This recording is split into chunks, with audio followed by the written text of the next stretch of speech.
Good morning everyone. आवाज सुनाई दे रहा है सबको? Morning sir good morning sir. Good morning sir.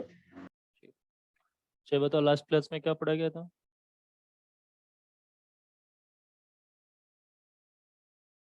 Coordinate system. Coordinate system complete हो चुका है ना?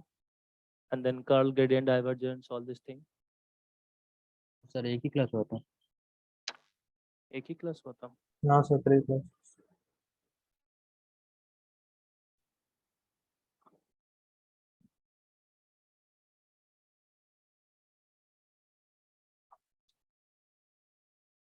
सो कोऑर्डिनेट सिस्टम कहाँ तक कंप्लीट हुआ है? 2D पोलर के elementary length in 2D polar coordinates. 2D polar coordinate system का एलिमेंट्री लेंथ तक हुआ है।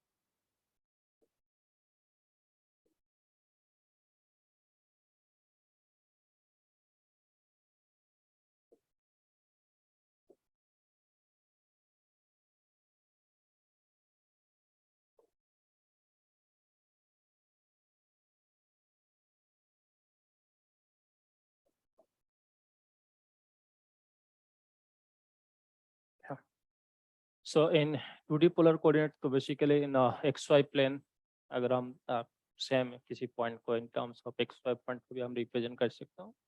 At the same time, we also can represent in r and phi, r and theta. So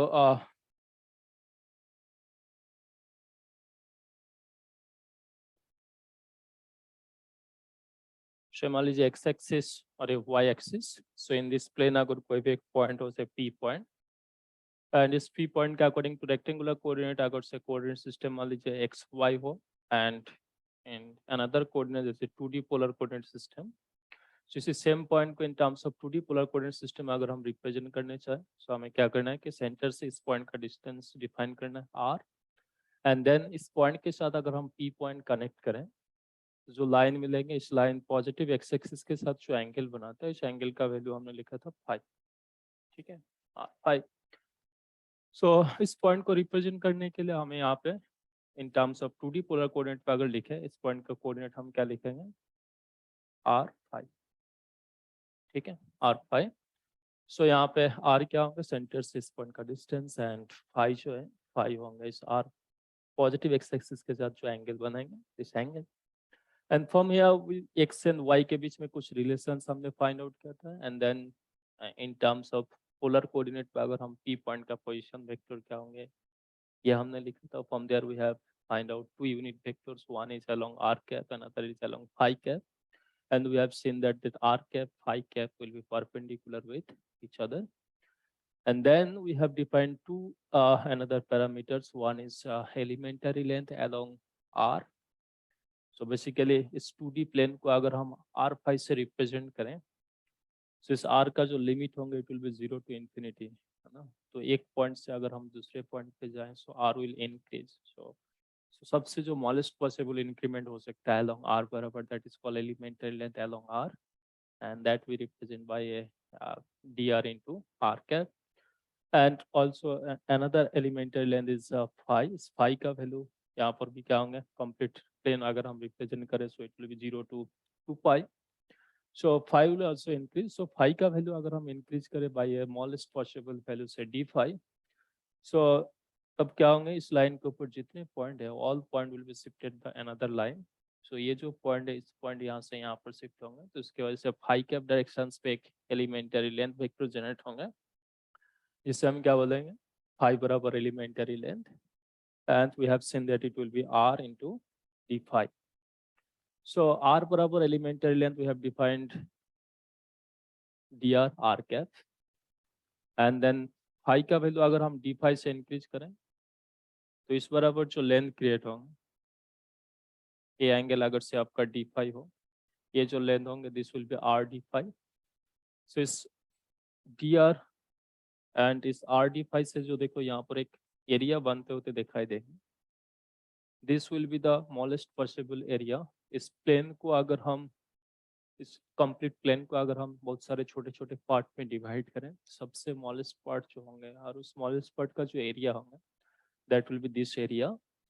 सो ये जो area, इस area का one side देखो, इस साइड है dr, इस साइड बराबर लेंथ है rd5।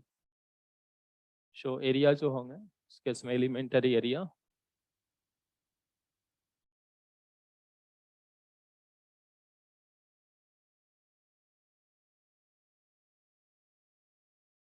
elementary area will be, can write a ds vector. ds vector will be say product of these two, so r dr d5. Now it's a plane, so this surface will be actually open surface. So अगर open surface हो तो open surface के ऊपर अगर हम area vector देखें, area vector either it would be it will be always perpendicular to the surface. If it is vertical plane, then either it will be out of the page or into the page. If it is horizontal plane, it will be upward and downward. So depending on कि questions पे क्या information given उसके ऊपर depend करके sometimes हम upward लेंगे, sometimes आप downward लेंगे। इन जनरल आप इससे लिख लो क्या है, so n cap will be always normal to this surface, either it could be out of the page or it could be into the page, ठीक है। so 2D polar coordinate system में volume तो possible नहीं है, से plane, so area तक ही हमें पढ़ना था, तो ये हमने पढ़ चुका हूँ। अब नेक्स्ट जो हमें कोऑर्डिनेट सिस्टम पढ़ना है that is a spherical polar coordinate system. Sir ये पहली स्लाइड है आज की। हाँ सर हाँ बताओ। सर हम लोग का तो मतलब ग्रेडियंट डाइवर्जेंस कल तक हुआ था, तो ये रिवाइज करा रहे क्या आप? अभी तो आप लोग बोलो 2D पोलर कोऑर्डिनेट तक ही हुआ है। सर क्योंकि दो बैच मर्ज है ना। अच्छा दो बैच अच्छा है। है, अच्छा ठीक है ऐसे है कि सर। फिर जिन लोगों का ऑलरेडी हो चुका है ना, आप लोग आज रेस्ट हाँ। कर लीजिए, नेक्स्ट क्लास से ज्वाइन करें, ठीक है। क्योंकि हम अगर लोग का अगर आप ग्रेडियंट तक हो चुका है। हाँ अगर आपको रिवीजन करना है तो ज्वाइन मतलब क्लास में रहिएगा, अदरवाइज आपको अगर रेस्ट करना है तो यू कैन टेक रेस्ट। हाँ ठीक है sir, thank you. First slide कीजिएगा प्लीज। हाँ ये लास्ट स्लाइड था, प्लस स्लाइड था, सॉरी।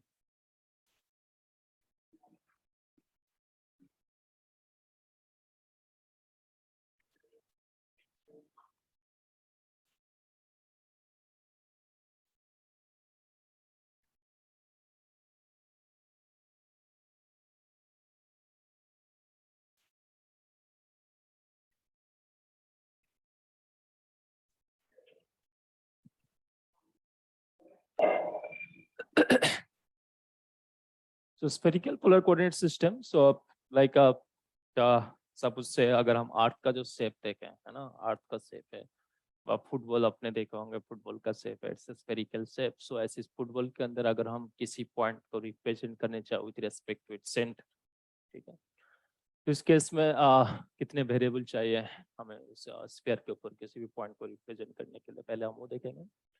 एंड देन यहाँ पर भी ओरिजिन के रेस्पेक्ट में किसी पॉइंट का अगर हम पोजीशन वेक्टर लिखने चाहें, so how we can write that position vector, and then depending upon number of variable that will be the function of position vector will be function of this variable. So how many variables is there, depending upon that number of variable we will define unit vector associated with each variable, and also we'll define elementary length will associated each variable, and from there we'll try to find out different kind of elementary area and elementary volume.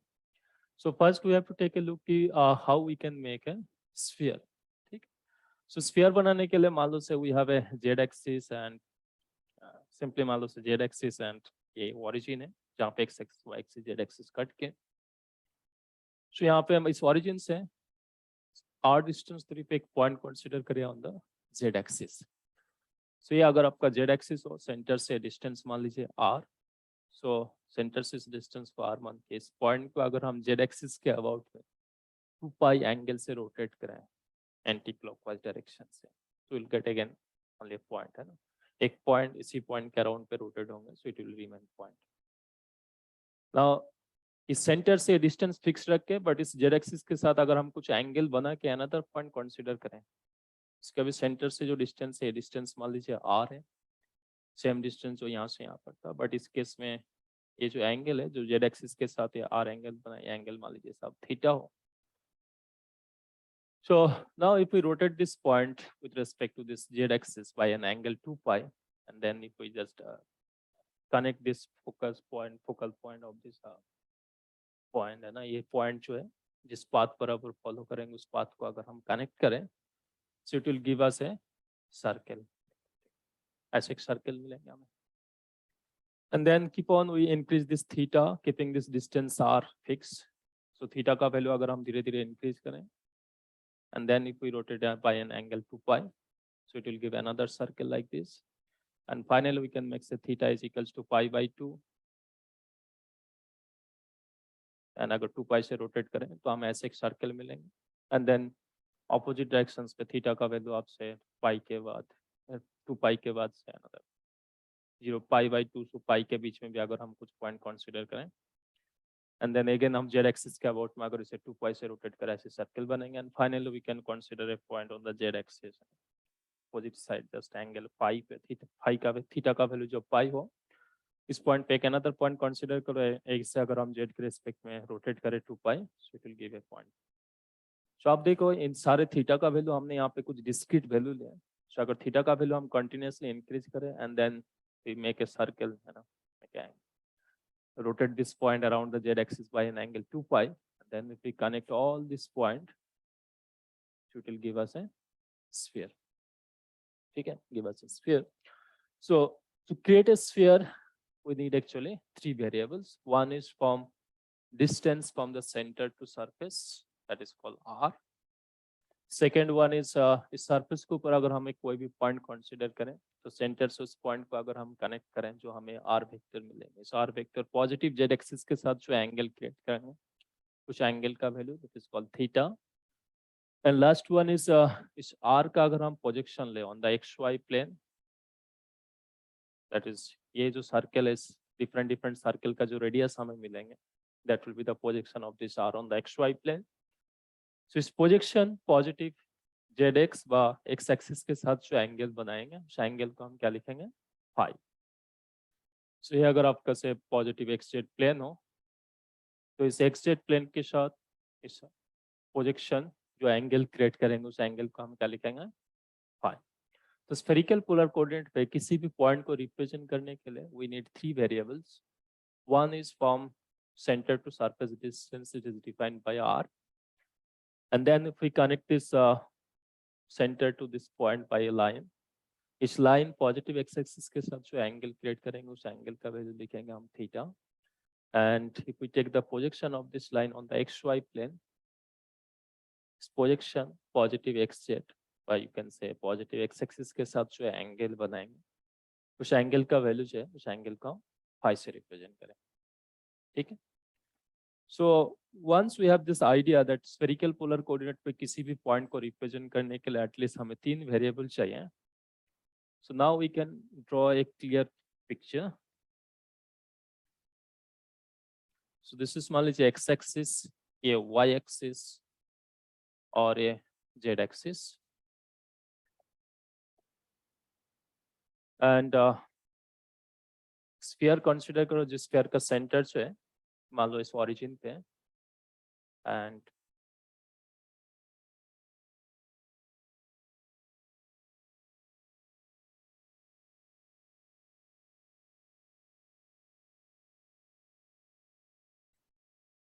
Sphere का जो radius है,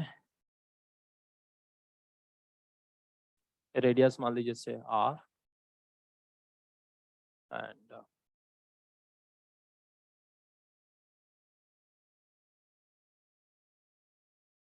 sphere का surface के ऊपर कोई भी एक point consider करो, से p पॉइंट. ठीक है, p पॉइंट.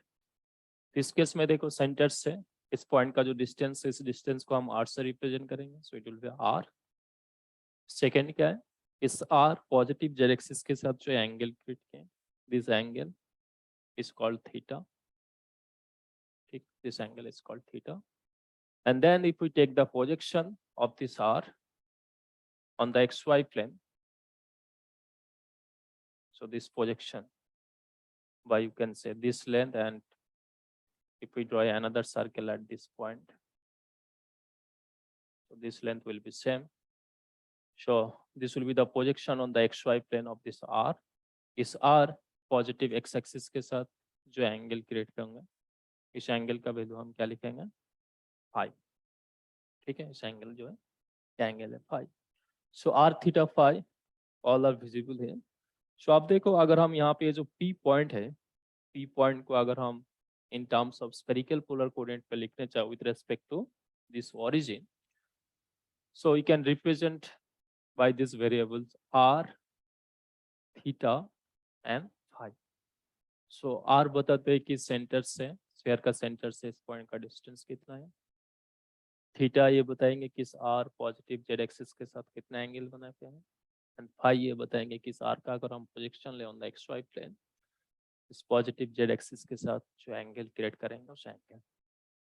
एंड इसी सेम पॉइंट को if we want to represent according to rectangular coordinate system like in terms of x, y, z, let's say इस पॉइंट का जो कोऑर्डिनेट है, this say x, y and z.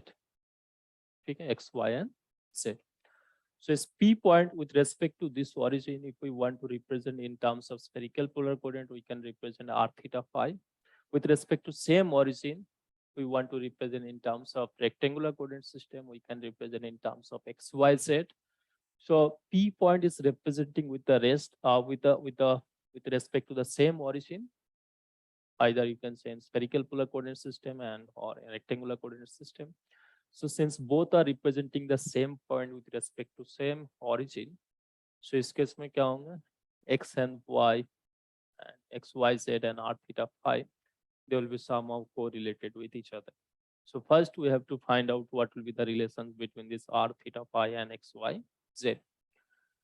So इसके लिए आपको थोड़े से ये जो x, y, z है, x, y, z को एक्चुअली आपको रिमाइंड करना है. तो किसी भी रेक्टेंगुलर कोऑर्डिनेट सिस्टम में हमने बोला था, अगर किसी भी पॉइंट को भी represent by x, y, z, so what does mean, मतलब इस x, y, z क्या रिप्रेजेंट करेंगे यहाँ पे. So x, y, z क्या रिप्रेजेंट करना चाहिए कि अगर हम इस पॉइंट के साथ, जिस पॉइंट को हम रिप्रेजेंट कर रहे हैं, उस पॉइंट के एक स्ट्रेट लाइन से कनेक्ट करें. So ये जो हमें लेंथ वेक्टर मिलेंगे, इस लेंथ वेक्टर का अगर हम प्रोजेक्शन दें डिफरेंट एक्सिस के ऊपर, x axis, y axis and z axis, that projections actually projections का जो लेंथ होगा, उस length will B x, y and z. ठीक है, x, y एंड z. सो इस केस में देखो, सेंटर से इस पॉइंट का डिस्टेंस है r एंड इस r vector positive z axis के साथ थीटा एंगल बनाया. ठीक है, पॉजिटिव z एक्सिस के साथ थीटा एंगल बनाया.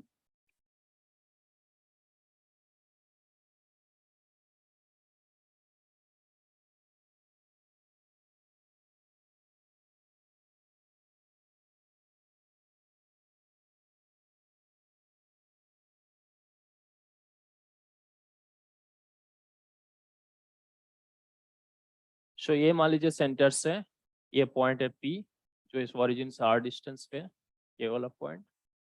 इस R पॉजिटिव x एक्सिस के साथ जो एंगल बना है, ये एंगल है theta. And then if we take the projection of this R in XY plane, so this is the projection of this R on the XY plane. इस projection positive x axis के साथ जो angle बना है, ये angle अगर आपका से फाई हो, सो यहाँ पर अगर हम इस पॉइंट, इस R का प्रोजेक्शन ले on the Z axis, from this figure we can say this will be the projection of this R. And इस ये जो प्रोजेक्शन लेंथ है, इस प्रोजेक्शन लेंथ अगर हम यहाँ पे मैथमेटिकली एक्सप्रेस करने चाहें तो कैसे लिखोगे इससे हम.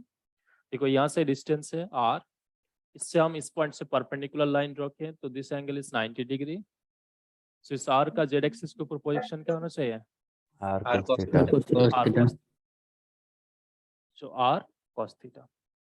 And इसी सेम पॉइंट को अगर हम in terms of rectangular coordinate system में लिखें, सो यहाँ पे Z क्या रिप्रेजेंट करना चाहिए, इस R का Z एक्सिस के ऊपर प्रोजेक्शन. सो बेसिकली यहाँ से जो लेंथ है इन टर्म्स ऑफ रेक्टेंगुलर कोऑर्डिनेट पे अगर हम लिखें तो हम इसे सेम Z से रिप्रेजेंट करेंगे. So we can say Z is equals to R cos theta. ठीक है, Z is equals to R cos theta. Next क्या है, X. एक्स क्या है, इस आर का अगर हम प्रोजेक्शन ले किसके एक्सिस के ऊपर, ऑन द एक्स एक्सिस जो प्रोजेक्शन लेंथ पे लेंगे that will be the r, that will be the x. So यहाँ पर भी अगर हम प्रोजेक्शन ले, देखो इस आर का one projection will be on the z axis, so that is r cos theta. So another projection will be on the xy plane, है ना, क्योंकि r वेक्टर जो है पॉजिटिव x एक्सिस के साथ फाई एंगल बना है, so it will be on the xy plane. So r का अगर इस बराबर प्रोजेक्शन r cos theta हो तो xy प्लेन जो परपेंडिकुलर z के साथ परपेंडिकुलर प्लेन पे जो प्रोजेक्शन आएंगे उस प्रोजेक्शन का लेंथ क्या आना चाहिए, sin sin theta. theta cos R phi. sin theta. r sin theta, cos theta क्यों आएंगे, r sin theta। So Yes. basically now ऐसे टू वेक्टर, अगर 2D प्लेन पे आप सोचोगे कोई भी एक वेक्टर हो r, so ये डिस्टेंस अगर मान लीजिए r, ये एंगल अगर आपका से थीटा हो, तो हम जब इस एक्सिस के ऊपर प्रोजेक्शन लेंगे it will be r cos theta, and इस एक्सिस के साथ परपेंडिकुलर एक्सिस के ऊपर जो प्रोजेक्शन लोगे तब आपको क्या मिलेंगे, r sin थीटा। तो सिमिलरली यहाँ पर जो है r जो है, r इसी किसी प्लेन पे नहीं, it is on the space है, मतलब x एक्सिस y एक्सिस तीनों के साथ कुछ एंगल बना के यहाँ पे। सो अगर इस r z एक्सिस के साथ थीटा एंगल बना के रहे तो यहाँ पे z एक्सिस के ऊपर प्रोजेक्शन होंगे r cos थीटा, एंड इसके साथ परपेंडिकुलर जो प्लेन होंगे उस प्लेन के ऊपर प्रोजेक्शन क्या होना चाहिए, r sin थीटा। सो इस केस में ये जो प्रोजेक्शन लेंथ है यहाँ से यहाँ का जो लेंथ है, this is the projection length of this r on the xy plane, and this length will be r sin theta, ठीक है, r sin थीटा। बट हमें क्या चाहिए, इस r का projection on the x axis. So हम फिर से हमें क्या करना पड़ेंगे, ये जो प्रोजेक्शन हमने एक्स वाई प्लेन पे लिया तो इसका भी प्रोजेक्शन लेना on the x axis and on the Y axis. तो अगर हम एक्स एक्सिस के ऊपर प्रोजेक्शन ले, मतलब यहाँ से अगर हम एक परपेंडिकुलर लाइन ड्रॉ करें तो इस perpendicular line positive x axis को जिस पॉइंट पे कट करेंगे ये होंगे क्या, इसके projection on the x axis. Similarly इस लेंथ वेक्टर का अगर हम वाई एक्सिस के ऊपर प्रोजेक्शन ले तो हमें यहाँ से एक परपेंडिकुलर लाइन ड्रॉ करना है, तो यहाँ से ये जो डिस्टेंस है, ये डिस्टेंस क्या होंगे, इस r sin थीटा का projection on the y axis. So इस r sin थीटा अगर इस पॉजिटिव x एक्सिस के साथ फाई एंगल बनाए तो इस r sin थीटा का इस x एक्सिस के ऊपर जो प्रोजेक्शन है, प्रोजेक्शन क्या होना चाहिए, r sin R theta sin theta cos cos phi. phi. cos phi। So this projection length will be r sin theta cos phi, and इसी सेम पॉइंट को अगर हम रेक्टेंगुलर कोऑर्डिनेट से रिप्रेजेंट करें तब इस प्रोजेक्शन का लेंथ क्या होना चाहिए, x। X. So we can write x is equals to r sin theta cos phi, and similarly इस r sin theta cos phi अगर हम y एक्सिस के ऊपर प्रोजेक्शन लें तो ये लेंथ क्या होना चाहिए, r sin Sin theta theta sin phi. Sin phi. sin phi, and rectangular coordinate system अगर लिखें तो इस प्रोजेक्शन लेंथ हम y से रिप्रेजेंट करेंगे, it will be equals to y। So as we have told earlier that p point चाहे हम spherical polar coordinate system में लिखें चाहे हम रेक्टेंगुलर कोऑर्डिनेट सिस्टम में लिखें, so will always represent the same point with respect to same origin. So इन दोनों के बीच में चाहे एक्स वाई जेड और थीटा फाई अगर सेम पॉइंट को रिप्रेजेंट करा है सेम ओरिजिन के रेस्पेक्ट में तो इनके बीच में कुछ रिलेशन होना चाहिए। सो ये कुछ रिलेशन हमने देखा यहाँ पे कि जेड इक्वल्स टू क्या होंगे, R cos theta, X will be R sine theta cos phi and Y will be R sine theta sine phi.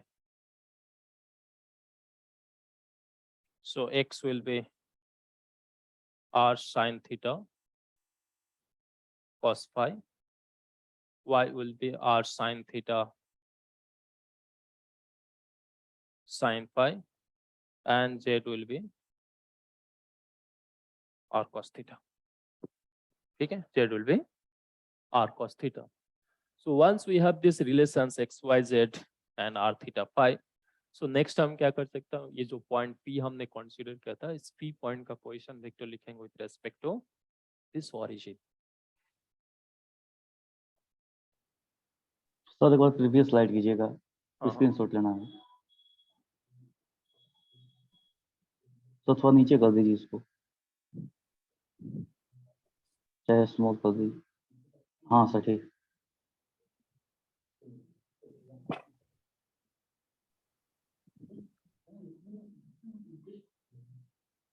हाँ सर हो गया, thank you.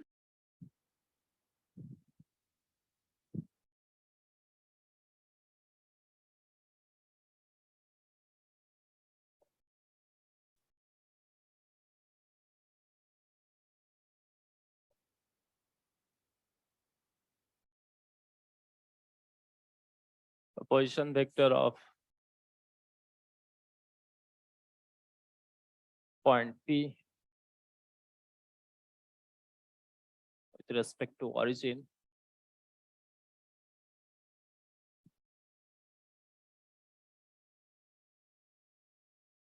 RP can be written as xi cap, yj cap and z k cap. So अब जो last slide पे हमने इस relation find out किया था X Y Z and R theta phi, तो इस वैल्यू अगर हम यहाँ पे पुट करें तो हमें यहाँ पे मिलेंगे R sine theta cos phi I cap plus R sine theta sine phi J cap plus R cos theta के कैप. ठीक है, आर कॉस थीटा के cap. So this is our position vector in spherical polar coordinate. So इस case में जो position vector है, position vector is function of r, function of theta, function of phi. ठीक है, function of phi. So 3 variable का function है. So इस case में हमें क्या करना पड़ेगा? First we have to define the unit vector associated with this each variable. r बराबर यूनिट वेक्टर, थीटा बराबर यूनिट वेक्टर एंड फाई बराबर unit vector. And in general unit vector define करने का रूल आप लोगों को ऑलरेडी बता चुका हूँ कि अगर पोजीशन वेक्टर किसी भी कोऑर्डिनेट सिस्टम में position vector is function of n variable, then we can define n number of unit vector associated with each variable. And जो जनरल डेफिनेशन है वो भी आपको बताएगा किस तरीके से फाइंड आउट करना है. तो उस डेफिनेशन से अकॉर्डिंग अगर हम यहाँ पे r के साथ associated unit vector find out करने चाहे, थीटा के साथ associated unit vector find out करने चाहे, फाई के साथ यूनिट वेक्टर फाइंड आउट करने चाहे, तो इस यूनिट वेक्टर लिखो आपने अपने नोटबुक में. सो फर्स्ट लिखो क्या है कि the unit vector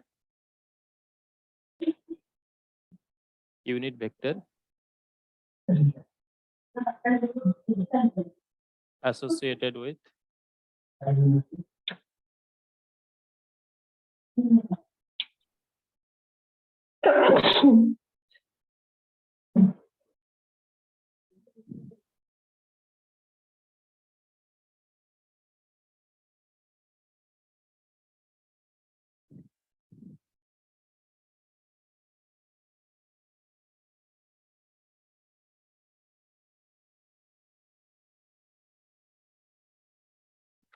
so R के साथ अगर हम यूनिट वेक्टर फाइंड आउट करने चाहें, आर जो वेरिएबल है, सो बेसिकली इस यूनिट वेक्टर क्या रिप्रेजेंट करेंगे? अगर हम किसी पॉइंट पे स्फीयर के ऊपर आर थीटा एंड फाई का वैल्यू अगर हम फिक्स कर दें एंड उस पॉइंट पे अगर हम आर का वैल्यू इंक्रीज करने चाहें तो उस आर किस बराबर इंक्रीज होंगे वो रिप्रेजेंट करेंगे यहाँ पे.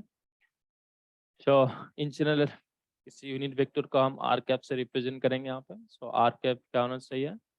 ये जो पोजिशन वेक्टर आर पी है इसको आप आर के रेस्पेक्ट में पार्शियल डिफरेंशिएट करें एंड देन डिफरेंशिएट करने के बाद जो हमें वेक्टर मिलेंगे उस वेक्टर का मॉड्यूलस से डिवाइड कर दीजिए. सो अगर आप आर के रेस्पेक्ट में पार्शियल डिफरेंशिएशन कर रहे हो यहाँ पे, so we'll take other two parameter, other two variable fix theta and phi as a constant. So r के रेस्पेक्ट में डिफरेंशिएट करोगे तो फर्स्ट टर्म हमें क्या मिलना चाहिए यहाँ पे? sin theta cos phi I cap plus theta sine phi sin theta sin phi j cap plus cos theta के cap. Plus cos theta k cap. ठीक है, cos theta k cap. And then if we divide this modulus of this vector, so यहाँ पर हमें मिलेंगे sin square theta into cos square phi plus sin square theta into sin square phi plus cos square theta. ठीक है, cos square theta. सो आप ये जो denominator है इस डिनोमिनेटर में देखिए आप यहाँ पे भी sin थीटा है, यहाँ पर भी sin थीटा है. तो अगर आप sin थीटा कॉमन लेंगे तो आपको मिलेंगे cos square phi plus sin square phi, that will give us 1. So first two terms will get only sin square theta. And then third term we have cos square theta. So sin square theta plus cos square theta, that will also give us 1. So इस complete denominator का value हमें क्या मिलेंगे 1. So अगर denominator का value अगर 1 हो तो इस केस में आपका जो r वेक्टर है, यूनिट वेक्टर जो r कैप है, तो इस r कैप वेक्टर हमें क्या मिलना चाहिए यहाँ पे, r cap is equals to sin theta cos phi I cap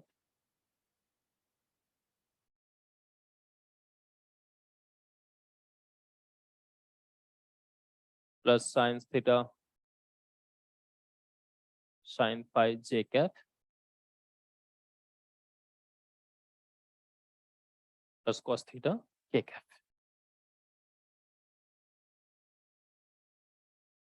ठीक है, this is our r vector. So similarly other two unit vector theta cap and phi cap अब आपने अपने नोटबुक में डिफाइन करिए इस डेफिनेशन से अकॉर्डिंग. जब हम थीटा का रिस्पेक्ट में थीटा कैप फाइंड आउट करेंगे तो उस केस में हम आर को थीटा का रिस्पेक्ट में पार्शियल डिफरेंशिएशन करेंगे एंड देन डिफरेंशिएट करने के बाद जो वेक्टर मिलेंगे उस वेक्टर का मॉड्यूलस हम से डिवाइड करेंगे. Similarly for phi cap also.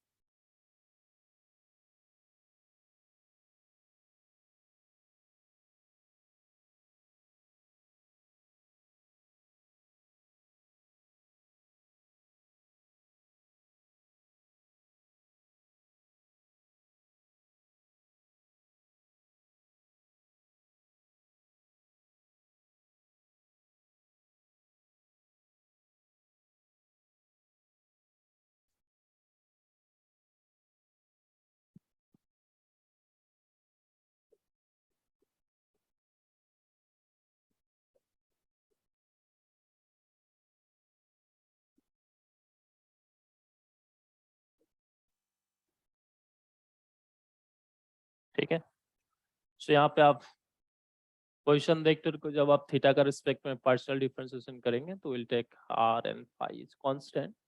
So R और फाई अगर कांस्टेंट हो तो फर्स्ट टर्म हमें मिलना चाहिए यहाँ पे आर cos थीटा cos phi I cap plus r cos theta sin phi j cap, and then the last term will be minus r sin theta k cap. ठीक है, minus r sin theta k cap, and then if we divide by this magnitude of this vector, so इस case में हमें क्या मिलना चाहिए, under root of r square cos square theta into cos square phi plus r square cos square theta into sin square phi plus r square sin square theta. ठीक है, r square sin square theta. So again अगर हम यहाँ पर भी इस denominator का value थोड़े से सिंप्लीफाई करें तो देखो हमें यहाँ पर क्या मिलेंगे, एक तो देखो r यहाँ पर भी r यहाँ पर भी r यहाँ पर भी है तो r कॉमन ले लीजिए आप, r स्क्वायर कॉमन लेंगे तो अंडर रूट से बाहर आपको r ही मिलेंगे. And then first two term से अगर हम cos थीटा कॉमन ले ले तो हमें क्या मिलेंगे यहाँ पे cos square phi plus sin square phi, that will give us 1. So इस फर्स्ट दोनों टर्म से हमें मिलेंगे cos square theta and last term पे sin square theta. So cos square theta sin square theta will be 1. So इस पूरे denominator का value हमें क्या मिलेंगे, ओनली r. तो इस r अगर हम कैंसिल आउट करें यहाँ पे तो फाइनली आपको यहाँ पे क्या मिलेंगे, ये cos थीटा cos phi I cap plus cos theta sin phi j cap minus sin theta k cap. So this is our theta cap vector.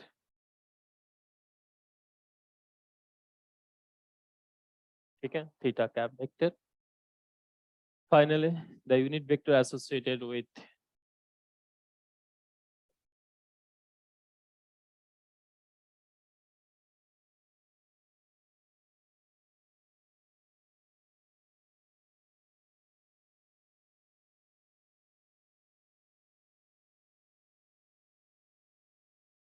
phi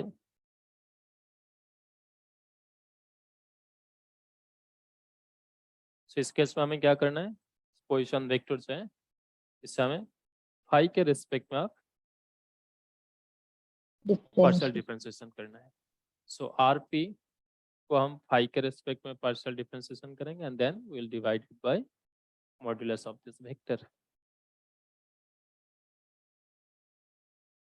सो अगर phi के रिस्पेक्ट में हम पार्शियल डिफरेंशिएशन करें so will take r and theta as a constant. So यहाँ पर हमें मिलेंगे r sin theta and then cos phi का डिफरेंशिएशन करने से minus sine five i cap sin phi i cap plus r plus r sin theta cos five J cap cos phi j cap. 0 हो जाएगा। Last term जो है it's only function of r and theta, position vector जो है सिर्फ r cos theta k के term, so it's independent of phi, सो ये होंगे 0।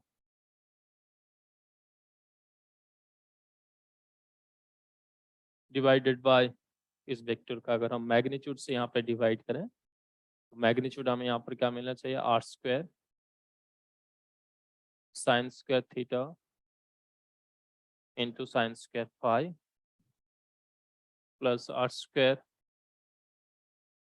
Sine square theta into cos square phi।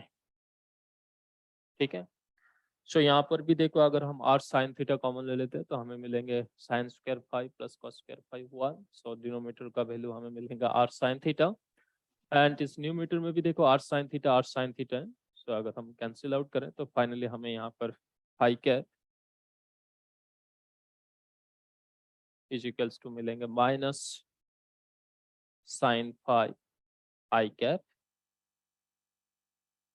Plus cos phi j cap. ठीक है, cos phi j cap. So we have seen that in spherical polar coordinate, if we want to represent any point, we need 3 variables at least, and that is r, theta, phi. And then we have written position vector, and from this position vector, we have find out 3 unit vector associated with each unit, each variable. One is along r cap, another theta cap, and last one is phi cap. अब अगर आप यहाँ पे इस unit vector को अपने notebook में लिखे होंगे तो केयरफुली ऑब्जर्व करें। यहाँ पे ये जो r cap है, r cap have 3 components, I component as well as j component as well as k component. Similarly, theta cap also have I component, j component, k component, but phi cap only have I component and J j. Component So यहाँ से हम एक चीज तो बोल सकते हैं कि यहाँ पे जो r theta phi है एंड में से 3 वेक्टर में से r cap and phi cap will be in space, so it will have 3 components, but phi unit vector phi cap that will be on the xy plane, xy plane. It doesn't have any j component, so it will be always on the xy plane. So अब यहाँ पर जो आपका unit vector है, इस unit vector का कुछ properties है। प्रॉपर्टीज अगर आप यहाँ पे फाइंड आउट करके देखोगे तो यहाँ पर एक जस्ट नोट्स बोल के लिख लीजिए। सो यहाँ पे जो आर कैप मिला है, इस आर कैप के साथ आप थीटा कैप का डॉट प्रोडक्ट लीजिए, बताइए अपने अपने नोटबुक में सॉल्व करें। इस आर कैप आपको नोटबुक में, थीटा कैप भी आपको नोटबुक में अभी हमने लिखा है। तो आप इस आर कैप और इस थीटा कैप का जो है डॉट प्रोडक्ट लीजिए एंड डॉट प्रोडक्ट के बाद बताइए इसका आंसर क्या आना चाहिए।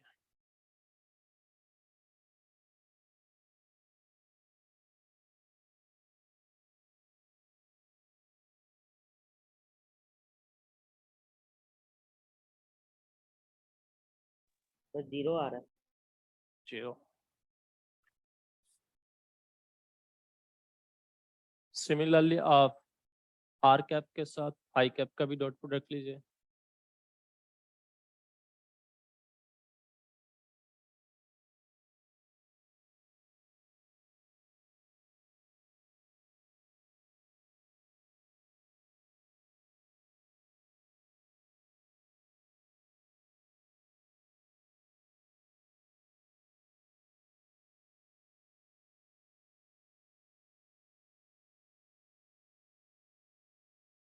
Zero sir. 0 0, good. And theta के साथ फाई कैप का भी डॉट प्रोडक्ट फाइंड आउट करिए, ये 0 है। ये भी 0 ही आए, ठीक है। एंड इस are cap theta cap phi cap का किसी भी एक वेक्टर का मैग्नीट्यूड फाइंड आउट करोगे, मैग्नीट्यूड आपको क्या मिलना चाहिए, इट्स ए यूनिट वेक्टर है ना, So one. मैग्नीट्यूड क्या मिलना चाहिए 1। 1 तो all this three vector are cap theta cap phi cap their magnitude is non zero, but अगर हम एक दूसरे के साथ डॉट प्रोडक्ट लें तो हमें क्या मिलेंगे, 0 मिलेंगे। तो हम यहाँ से क्या बोल सकते हैं कि r cap is perpendicular to the theta cap, यहाँ से हम बोल सकते हैं r cap is perpendicular to the phi cap and also theta cap phi cap they are also perpendicular with each other. So basically यहाँ पर r cap theta cap phi cap all will be mutually perpendicular with each other, या अगर r cap हो, ये theta cap हो, phi cap हो, एक दूसरे के साथ हमेशा परपेंडिकुलर होगा।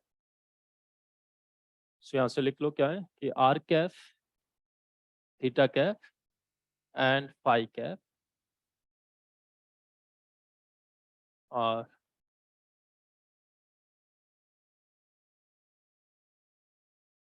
म्यूचुअली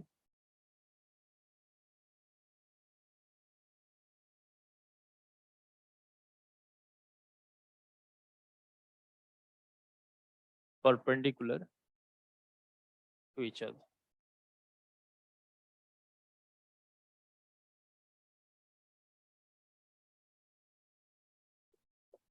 ठीक है, एक दूसरे के साथ परपेंडिकुलर है। सेकंड है कि जैसे अभी आपने डॉट प्रोडक्ट किया, तो सिमिलरली अगर आप r cap and theta cap का क्रॉस प्रोडक्ट लीजिए, ये जो आपको टाइम मिले कर लीजिएगा, थोड़े से टाइम लगेगा इसके लिए, तो मैं अभी लिख देता हूँ यहाँ पे, क्योंकि मैं ऐसे बहुत बार कर चुका हूँ। ये होंगे आपका फाई कैप, ठीक है। आर कैप्स के साथ अगर आप थीटा कैप का, जैसे आपने यहाँ पे डॉट प्रोडक्ट लिया, सिमिलरली अगर आप क्रॉस प्रोडक्ट लेंगे, तो आपको क्या मिलेंगे, you'll get r cap theta cap is equals to phi cap, and if you take cross product theta cap with phi cap, you will get r cap, and phi cap with r cap you will get theta cap, ठीक है, theta cap। So basically, and अगर आप इसे reverse order लिखोगे, like theta cap के साथ अगर आपसे r cap का क्रॉस प्रोडक्ट लेंगे तो you'll get phi cap, and then phi cap के साथ थीटा कैप का क्रॉस प्रोडक्ट लेंगे तो आपको माइनस आर कैप मिलेंगे, एंड सिमिलरली आर कैप के साथ अगर फाई कैप का क्रॉस प्रोडक्ट लेंगे तो गेट माइनस थीटा कैप, ठीक है, minus theta cap. So r cap theta cap phi cap. So right hand से अगर हम रिप्रेजेंट करें, मान लीजिए जैसे this is our r cap, this is theta cap किसी पॉइंट पे, and this is phi cap, r theta phi अगर ऐसी हो, तो आर के साथ थीटा का क्रॉस प्रोडक्ट लोगे, ऐसे करके देखो, हम इस डायरेक्शन से अपवर्ड है, फाई के बराबर होगा, एंड देन फाई के साथ थीटा का क्रॉस प्रोडक्ट लोगे, इस डायरेक्शन से पाएंगे तो आर कैप बराबर होंगे, so on like this. So basically यहाँ पर भी क्या होंगे, like i cap j cap k cap right hand rule को सेटिस्फाई करता है, सेम वे यहाँ पर r cap theta cap phi cap it will also satisfy the right hand coordinate rule, right hand cross thumb rule.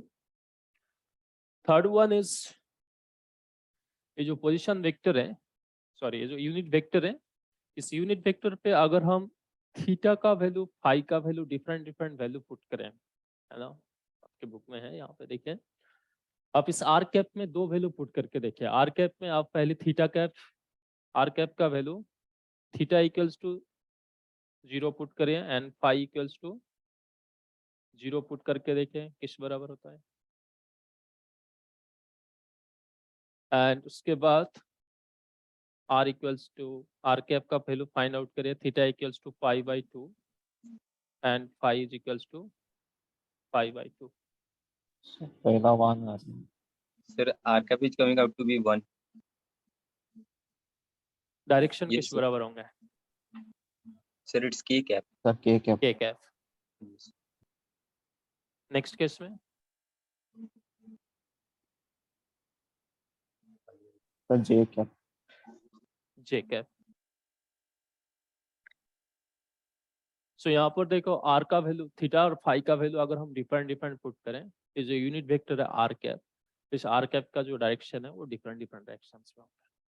Similarly for others unit vector also, अगर आप theta cap में भी theta and phi का value different different put करके देखें, उसका direction जो different different direction पे होंगे, सेम है फाई कैप में भी अगर हम थीटा का वैल्यू डिफरेंट डिफरेंट पुट करें, वहां पर भी हमें डिफरेंट डायरेक्शंस मिलते हैं। So these are unit vectors, क्योंकि अगर हम इसके मैग्नीट्यूड फाइंड आउट करें, चाहे थीटा और फाई का वैल्यू कुछ भी हो, magnitude will be always 1 i cap theta, r cap phi cap theta cap का अगर हम मैग्नीट्यूड फाइंड आउट करें, चाहे थीटा का वैल्यू कुछ भी पुट करो आप, it will always give you 1। But जो डायरेक्शन है, डायरेक्शंस डिफरेंट पॉइंट पे डिफरेंट डिफरेंट है। तो इस टाइप का जो यूनिट वेक्टर होता है, इस यूनिट वेक्टर को क्या बोला जाता है? It is not a constant unit vector, just like i cap j cap k cap. I cap j cap k cap का अगर हम टाइम के रिस्पेक्ट में डिफरेंशिएट करें, that will always give us 0। बस स्पेस के रिस्पेक्ट में differentiate करोगे, that will give us 0।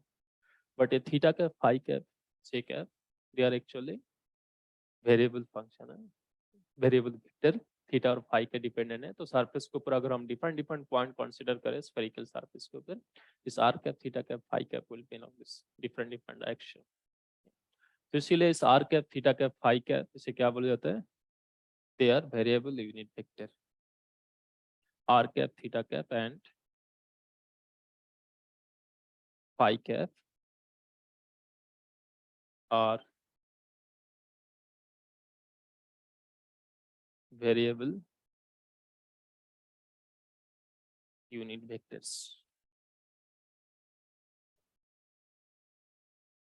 They are not constant, their value are different at different point. ठीक है?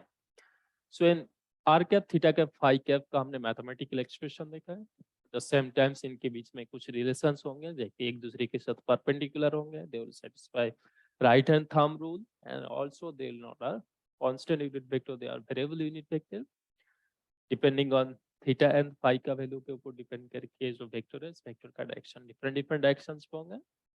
सो नेक्स्ट हमें क्या करना है, किसी सरफेस के ऊपर अगर हमें किसी पॉइंट पे r cap theta cap phi cap का वैल्यू अगर हमें विजुअलाइज करना हो, कि समटाइम्स देखोगे जो डाइपोल है, डाइपोल की वजह से जो इलेक्ट्रिक फील्ड क्रिएट होता है, उस इलेक्ट्रिक फील्ड भी कुछ स्फेरिकल शेप रिलेटेड ही होंगे ना, spherical surface related. So different point पे इस इलेक्ट्रिक फील्ड का जो डायरेक्शन है, हम in terms of spherical polar coordinate पे रिप्रेजेंट कर सकते हैं आर कैप थीटा कैप में।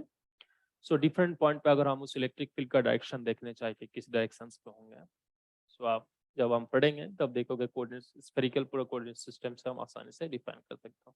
बट उसके लिए एटलीस्ट हमें ये पता होना चाहिए कि किसी पॉइंट पे से स्फेरिकल सरफेस के ऊपर किसी पॉइंट पे अगर हमसे r cap theta cap phi cap जो तीन यूनिट वेक्टर हमने यहाँ पर डिफाइन किया, उस यूनिट वेक्टर का डायरेक्शन अगर हम देखने चाहे किस बराबर होंगे, वो हमें फिगर से थोड़े से विजुअलाइज करना है। तो उसके लिए यहाँ पर एक बड़ा सा स्फीयर आप ड्रॉ करें।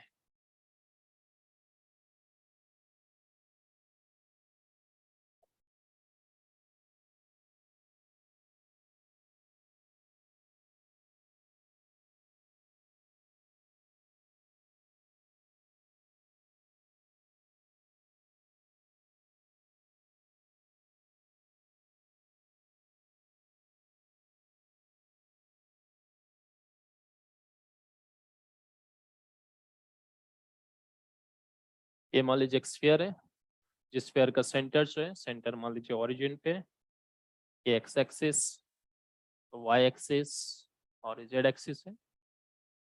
अब इस स्फीयर का सरफेस के ऊपर कोई भी एक पॉइंट कंसीडर कर लीजिए, एक पॉइंट है मान लीजिए, ठीक है।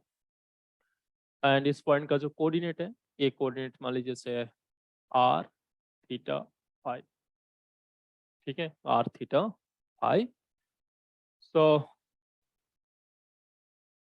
यहाँ से इस लाइन को अगर हम कनेक्ट करें, तो यहाँ से जो डिस्टेंस है, डिस्टेंस होगा आर, ये एंगल होंगे आपका थीटा, एंड देन इसका अगर हम प्रोजेक्शन ले on the x y plane, तो इस प्रोजेक्शन पॉजिटिव एक्स एक्सिस के साथ जो एंगल बनाएंगे वो एंगल होंगे फाई। सो ये जो पॉइंट है, पी पॉइंट पे अगर हम इस पॉइंट पे जो तीन यूनिट वेक्टर हमने अभी डिफाइन किए हैं स्फेरिकल पोलर कोऑर्डिनेट पे, r cap theta cap phi cap, इन तीनों यूनिट वेक्टर का डायरेक्शन अगर हम देखने चाहे, तो यहाँ पर क्या होंगे। इससे पहले ऑलरेडी देखो आप लोगों ने दो पॉइंट पे कैलकुलेट कर चुके होंगे are cap and r cap का value. One is on the 0 0 0 मतलब इस पॉइंट पे यहाँ पे, another is pi by two मतलब इस पॉइंट पे। सो इस पॉइंट पे आपने देखा होंगे कि इस पॉइंट पे r cap is along k cap, इस पॉइंट पे r cap is along j cap. So basically r cap क्या होंगे, किसी भी पॉइंट पे रेडियली आउटवर्ड डायरेक्शंस होंगे, सरफेस के साथ नॉर्मल रेडियली आउटवर्ड होंगे। सो आर कैप जो है, इस आर कैप एक्चुअली यहाँ पे इस डायरेक्शन पे, ठीक है। सेंटर से आप मान लो आप इस सेंटर पे हो तो सेंटर से रेडियली आउटवर्ड डायरेक्शन होगा आपका r cap. This is your r cap.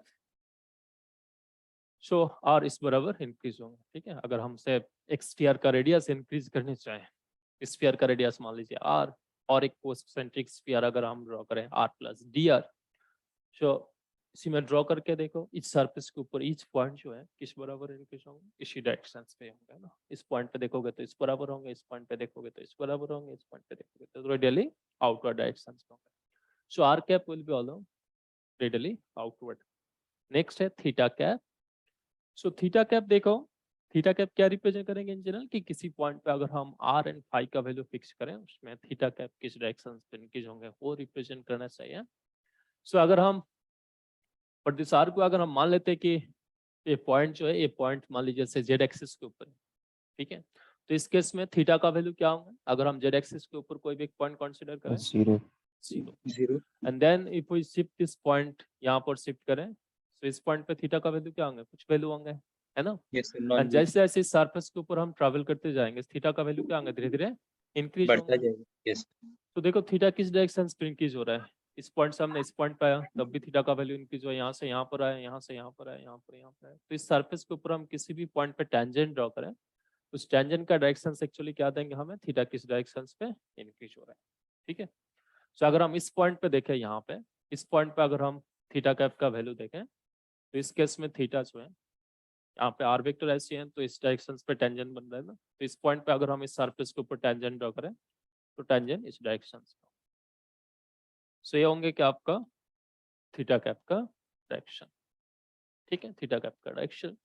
तो आप देख सकते हो जैसे थीटा कैप भी r theta, theta and phi का फंक्शन है। सो यहाँ पर अगर हम थीटा कैप देखें वो इस डायरेक्शन पे होंगे, यहाँ पर थीटा कैप इस डायरेक्शन पे होंगे, यहाँ पर थीटा कैप इस डायरेक्शन पे होंगे, है ना। सो डिफरेंट पॉइंट पे थीटा कैप का वैल्यू भी डिफरेंट डिफरेंट डायरेक्शन पे होंगे। सो यहाँ पे देखो जो हमने प्रॉपर्टीज की देखा था, r cap theta cap they will be perpendicular and they will be in general in 3D space. So यहाँ पर आर कैप थीटा कैप एक दूसरे के साथ देखो, one is tangent to the surface and another is normal to the surface, है ना, radial outward. So again they will be perpendicular with each other. Last one is phi cap. So phi cap define करने के लिए अगर हम देखो यहाँ पर एक सर्कल बना है,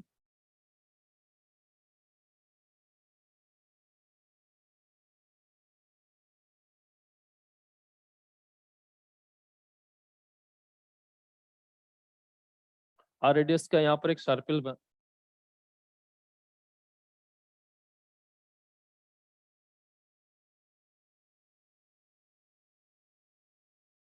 ऐसे एक सर्कल बना लीजिए। सो अगर आप इस पॉइंट को अगर हमसे स्पेस में ना लेके मान लो से अगर हमसे पॉजिटिव एक्स एक्सिस के ऊपर अगर पॉइंट कंसीडर करें, ठीक है, इस पॉइंट को पॉजिटिव एक्स एक्सिस के ऊपर अगर हम कंसीडर करें, तो अभी जो आर वेक्टर का जो पोजीशन है पॉजिटिव एक्स एक्सिस के साथ कितना एंगल बनाएंगे, आर वेक्टर अभी हमने सर मान लो ये आपका से 0 एक्स डिग्री एक्सिस, ये मान लीजिए एक्स एक्सिस है, वाई एक्सिस है, जेड एक्सिस, आर वेक्टर ऐसे ही था तो इसके वजह से प्रोजेक्शन कुछ इतना एंगल बनाया था।